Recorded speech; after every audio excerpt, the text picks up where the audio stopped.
Bonjour les amis, alors aujourd'hui une vidéo un petit peu différente qui n'a rien à voir, plus une réflexion, un billet d'humeur, plus que quelque chose que je fais d'habitude. La semaine dernière, il nous est arrivé une mésaventure un peu particulière. C'est que pendant une semaine, on s'est retrouvé sans électricité. Alors il se trouve que comme on a prévu certaines choses, on a été embêté, bien sûr, mais parce que on ne peut plus vivre sans électricité, on est bien d'accord, hein.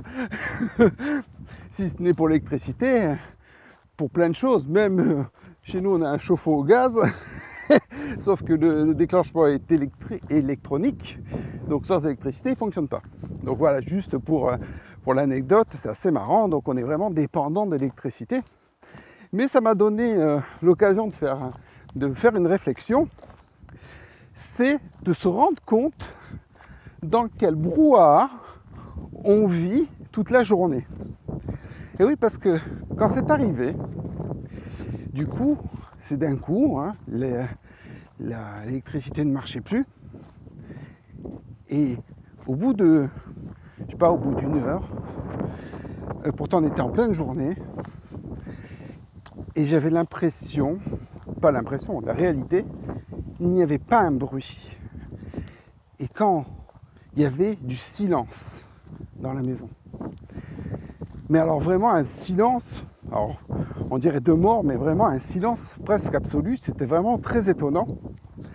Ce qui prouve quand même que tout ce qui est électrique, tous les transformateurs, tous les équipements qui sont branchés en continu font un bruit énorme, et toute cette pollution auditive, des fois on ne se rend pas compte qu'on vit dans un nuage de bruit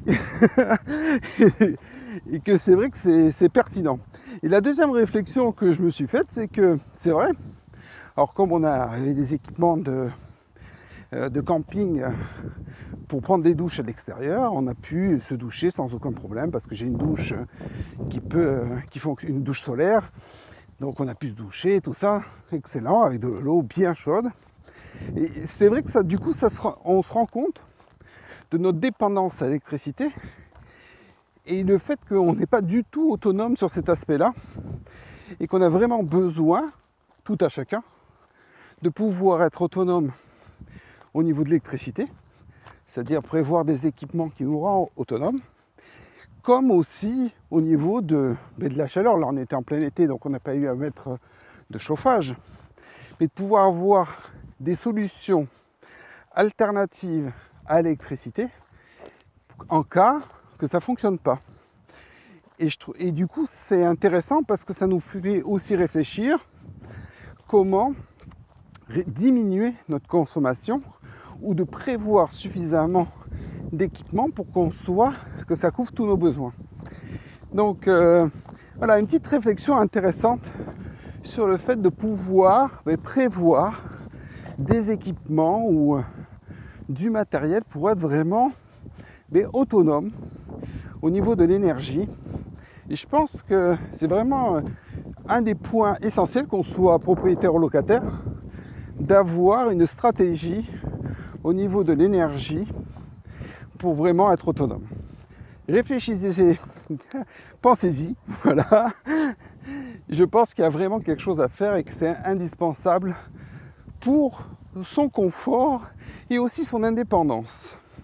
Parce que si on se rend bien compte, avec ces nouveaux compteurs électroniques, j'ai un ami, c'est lui est arrivé, et ils ont une maîtrise totale de votre énergie.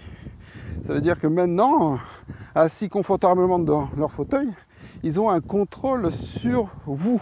Donc ils vous tiennent, je dirais pas le terme, mais ils ont un contrôle sur vous. Et donc je pense que c'est intéressant de se positionner et d'être indépendant énergétiquement. Voilà. Allez, je vous souhaite une très bonne journée et à bientôt et prenez soin de vous. Au revoir.